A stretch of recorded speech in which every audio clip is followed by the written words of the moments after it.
I arrived in Siem Reap, and this is Lucky, who is a friend of Sinus and also a friend of my mother and father. Thank you for meeting me. Това превозно средство се нарича тук-тук. И тук има ужасно много тук-тук. Тук-тук-си.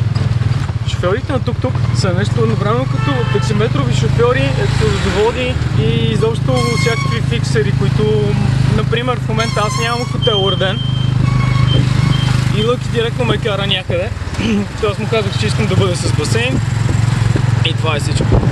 Що се отнася до през за щастие се оказах сам. Не беше твърде хубаво, не беше и твърде лошо. Беше супер. Един от другите тук драйвери ме пита: сам ли пътуваш? И аз викам да. И той защо? Никой не ме харесва.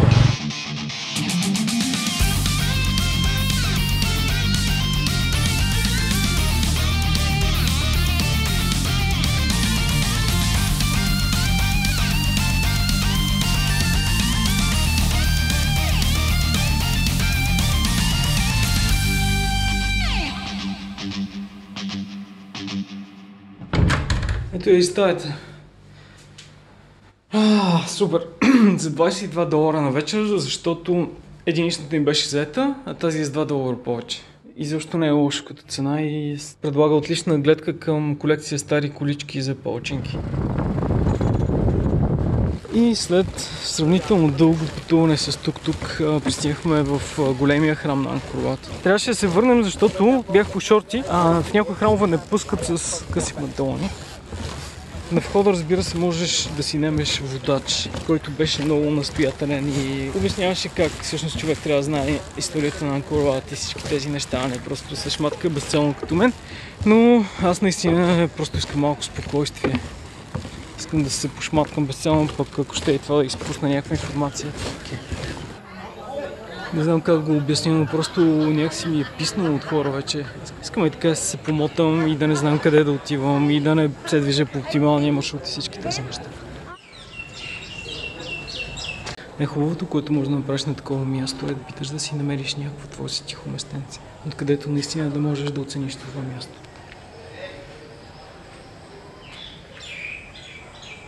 Само погледнете тази малка частичка от храма. Как са се постарали тези хора.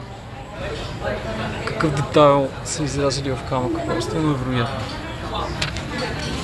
Честно казано, според мен да скулптират ануса на този лъв беше малко over the top, но древните са имали други разбирания за естетика.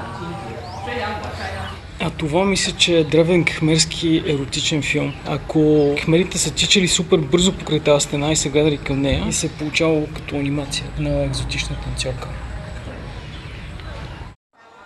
Интересен факт. Навън е някъде около 35 градуса и е супер горещо. Слънце, камъни. От входа на комплекса, който е там някъде в далечината чак, до входа на големия храм в Ангкор Ват е доста голямо разстояние, където човек трябва сериозно да се изпече на слънце. И интересното е, че вътре в тези големите каменни храмове, въпреки че няма някакви видими древни климатици, всъщност е доста по-прохладно, отколкото отвън. Всъщност някога Ангкор Ват е бил древен мол и това са витрините на древните магазини. Луи Витон, Живенши. Тук могат да се намерят такива места, където човек да бъде относително самотен, някакви по-отдалечени и в някакъв момент си оставаш сам. Честно казано, ако не ме чакаше Лъки, аз бих си поспал малко тук. Прекрасно място с нещо такова. Интересното е, че ми напомня за Милет, един древногръцки град, който се намира на територията на Турция в момента, откъдето са всъщност заселниците на Аполония, днешен Созопол. С брат ми ходихме с моторите до там и имаше някакво много подобно място като усещане. Няма как да не си мисля колко ли е яко това място през нощта, всъщност когато тук няма никой. Да си сам на това място би било просто нечовешко. Не мога да разбера древните кхмери защо са имали тази обсесия с анусите на лъвове.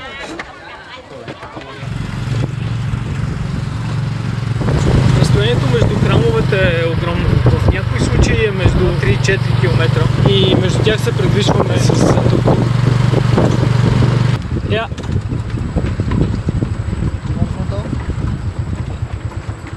Уоу! Прекрасно е.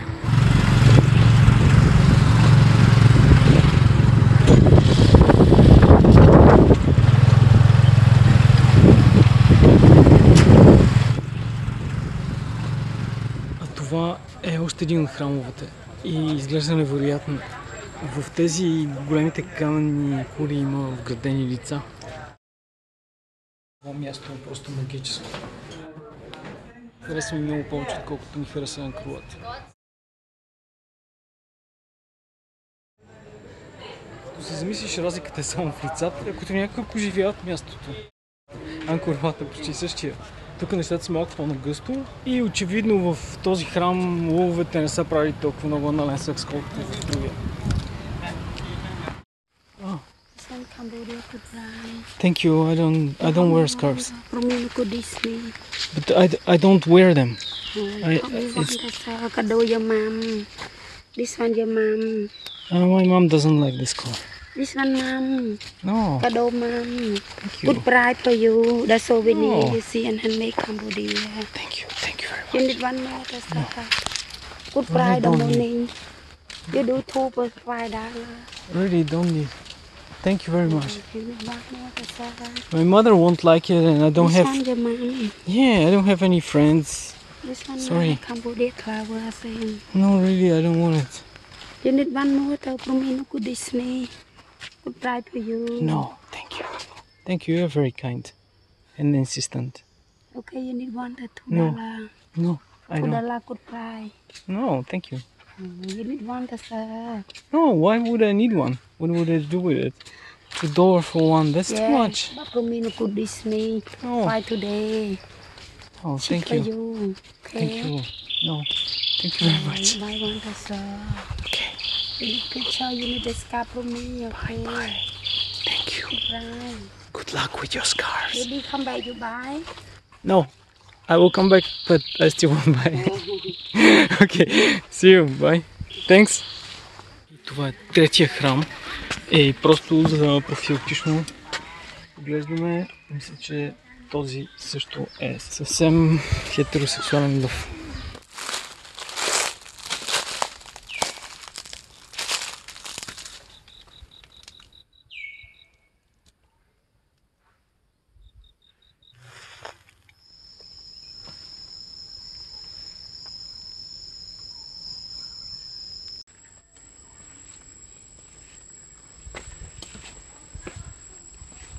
Тази ступа е центъра, където се събират всичките 4 лъча на север, запад, изток и юг. She's trying to sell me magnets. Again. How magnets? She wants to go to school, right? Yeah. What do you want to study? I study in English. English. English. Yeah. I think you already very good. No need to study. No, I'm just kidding you. Alright, I'll buy one. Let me see. So you make sure that you go to school and you study that English really well, okay? Yeah. Okay, you promise? Okay, see you.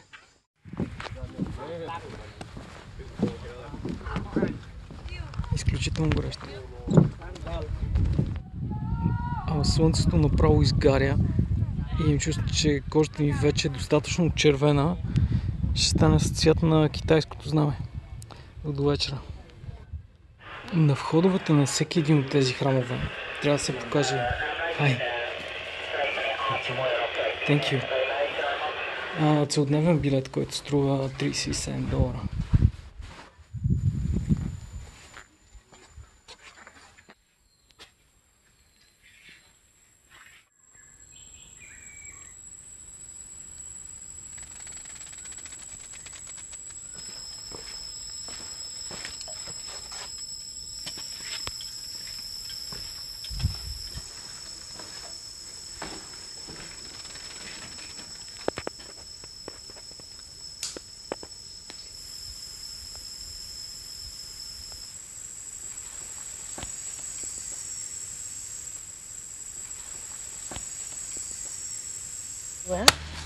Окей, за $1 пресен кокосов орех, който директно го водят от хладилника, хладилната чаната по-скоро. Thank you very much.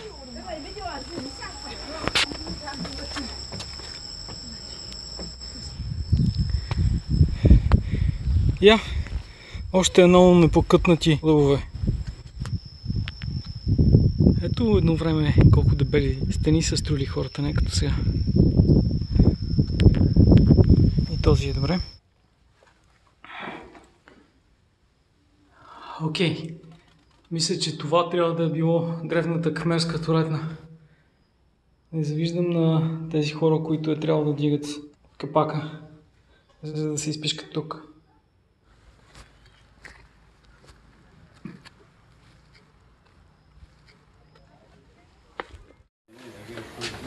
Обиколихме почти всички храмове днес и този е най-епичният от всички. Дърветата се сливат с камъка направо. Все едно някакъв октопод се опитва да го изяде или нещо такова. Всякъде цялата тази каменна резба е преплетена с корените на дървета.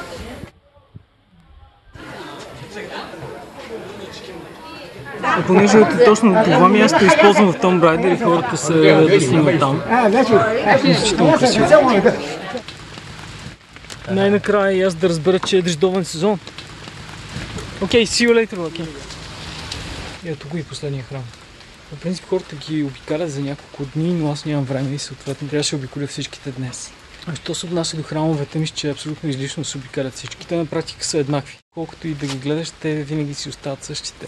Въпросът е, че ни харесаха ужасно много два. Единият беше той с лицата, другия беше той с дървета, дето джунглата превзема самия храм. Останалите са буквално еднакви, няма смисъл да се гледат. Наистина изморително и трудно. И накрая след този супер изморителен ден на ходене в жегата съм на толкова се изкъпил в това блато. Но чувството ми за самосъхранение ме спира. Между другото, по принцип в Камбоджа трябва да има от опасните животни са някакви или крокодили, или алигатори. Има скорпиони, змии отровни, доста видове и слонове. Слоновете не са отровни, но те са просто много големи и са опасни, когато се ядосат. В смисъл, не че ако те ухапе слон е нужно да бъде отровен, най-вероятно ще се тая.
Жигата е зверска, направо се носи в джунглите. И да му си помислих, че всичко вече е окей.